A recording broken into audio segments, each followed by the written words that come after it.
Setelah kita melakukan persiapan yang baik untuk dapat melakukan kegiatan berbicara di depan umum, kita harus bisa membedakan atau memilih topik dan judul yang tepat.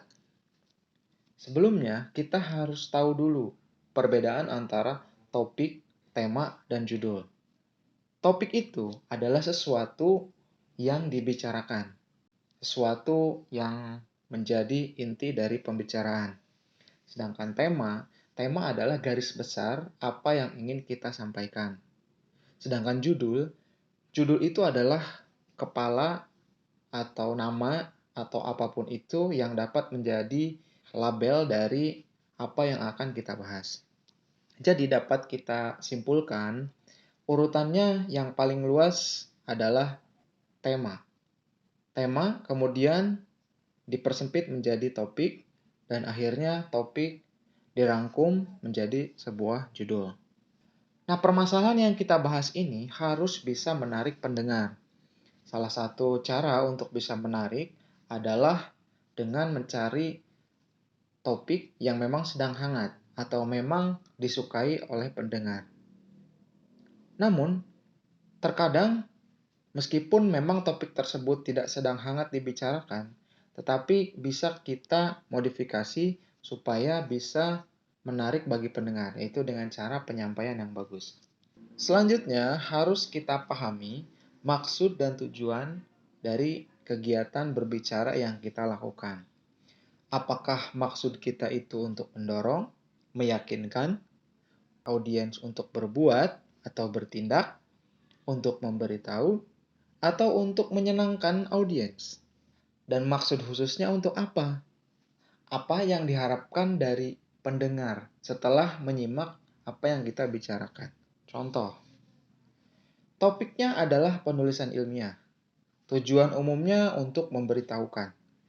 Dan tujuan khususnya untuk menarik sebanyak mungkin peminat agar pendengar tertarik untuk ikut serta dalam pelatihan menulis karya ilmiah.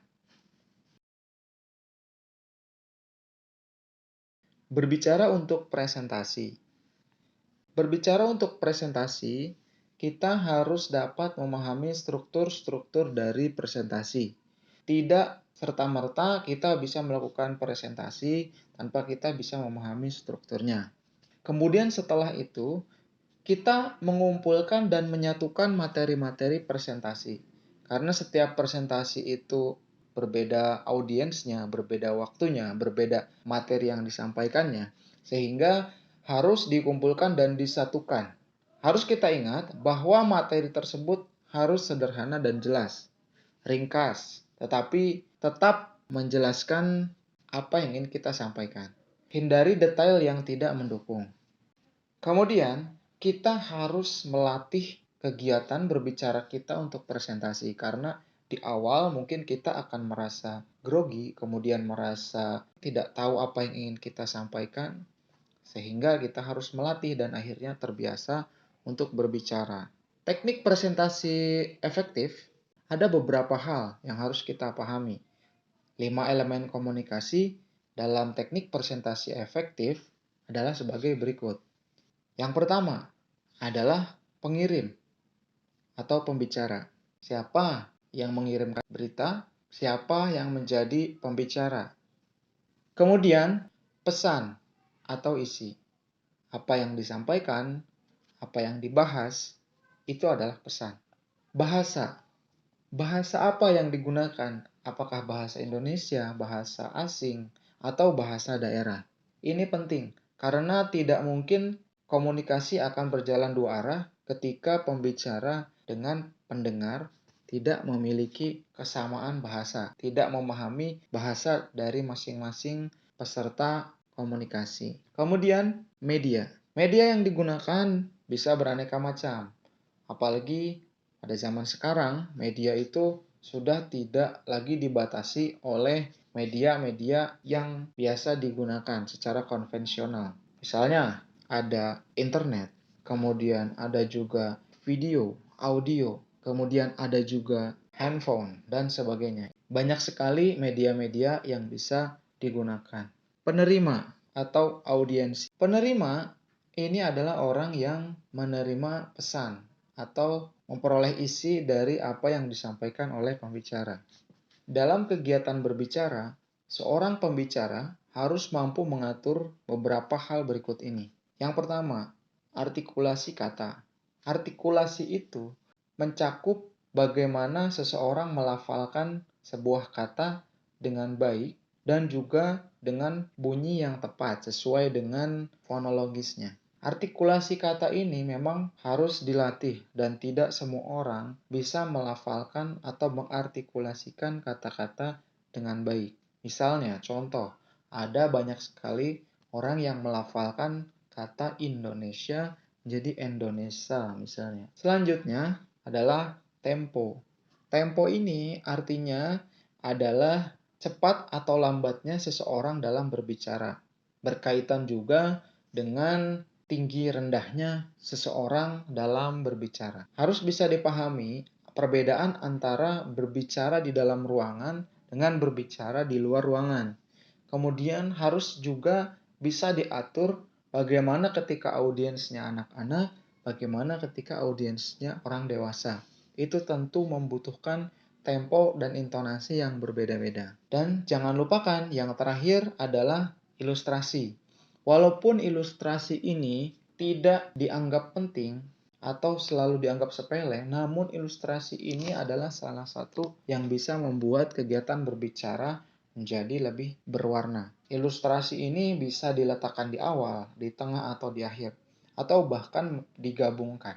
Ilustrasi ini bisa menggunakan kisah-kisah yang dialami oleh diri sendiri, atau mungkin dari cerita teman, keluarga, saudara, ataupun dari kegiatan atau berita yang memang sedang hangat saat itu. Ketika audiensnya adalah penyuka sepak bola, maka pembicara bisa memasukkan unsur-unsur sepak bola dalam kegiatan berbicaranya. Tidak terlalu banyak porsinya, tapi sebagai ilustrasi saja. Sebagai pembuka misalnya, atau sebagai analogi atau perumpamaan dari apa yang sedang dibicarakan. Berbicara untuk seminar. Selain berbicara untuk presentasi, berbicara juga bisa dilakukan atau biasa digunakan dalam kegiatan seminar. Apalagi di masa pandemi seperti ini, seminar sering kali dilakukan di dunia maya, sehingga lebih mudah untuk mengumpulkan orang, tidak perlu menggunakan ruangan, dan sebagainya. Menurut Tarigan, seminar adalah cara memecahkan masalah yang sedang hangat dibicarakan dalam suatu waktu. Nah, sekarang kegiatan seminar ini memiliki varian baru, yaitu namanya adalah webinar. Asal katanya dari web digabung dengan seminar, menjadi webinar. Yang bisa kita artikan adalah kegiatan seminar yang dilakukan secara daring atau secara online. Unsur seminar menurut Parera, yang pertama adalah manusia. Pasti yang mengikuti seminar ini adalah manusia. Dan tentunya manusia ini memiliki tujuan masing-masing dalam mengikuti seminar tersebut. Kemudian, yang kedua adalah materi. Materi ini adalah apa yang disampaikan oleh pembicara dalam kegiatan seminar. Dan yang ketiga adalah fasilitas. Fasilitas ini bisa berupa handout, modul, materi, flyer, selebaran, brosur, atau apapun itu. Pembicara yang efektif, dia harus menyampaikan antusiasme yang dia miliki tetapi tetap dapat terkontrol. Dia juga harus bisa menjaga gestur tubuhnya. Jangan sampai ketika dia menyampaikan materi, selama menyampaikan materi itu bersandar ke tembok dan sebagainya. Dan dia harus menunjukkan kepercayaan diri, tapi tetap tidak boleh menunjukkan bahwa dia sedang menasehati audiens. Berbicara dalam situasi formal membutuhkan suatu pertimbangan yang matang dari pembicara.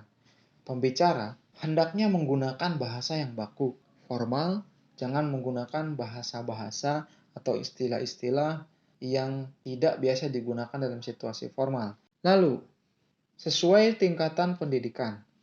Artinya, jangan sampai kita banyak menggunakan istilah-istilah ilmiah ketika kita menyampaikan sesuatu kepada orang yang mungkin dia tingkat pendidikannya rendah atau mungkin dia tidak sekolah sama sekali. atau bahkan ke anak SD atau ke anak TK. Karena itu akan berbeda. Ketika kita berbicara dengan orang yang memiliki tingkat pendidikan tinggi, jangan juga terlalu banyak menggunakan istilah-istilah yang tidak mengakomodasi keilmuan mereka. Yang ketiga, tidak menyinggung. Jangan sampai apa yang kita sampaikan membuat perasaan mereka menjadi tersinggung. Efektif. Kita harus bisa menjangkau apa yang kita targetkan dari apa yang kita sampaikan. Kemudian harus relevan dengan topik. Jangan sampai apa yang kita bicarakan terlalu melebar dan malah tidak sesuai dengan topik yang kita bahas. Dan yang terakhir, informasi yang kita sampaikan harus benar dan bermanfaat. Sekian dari saya. Semoga apa yang kita pelajari pada kesempatan kali ini bermanfaat dan dapat kita gunakan dalam kehidupan sehari-hari. Sampai jumpa di pertemuan berikutnya. Assalamualaikum warahmatullahi wabarakatuh.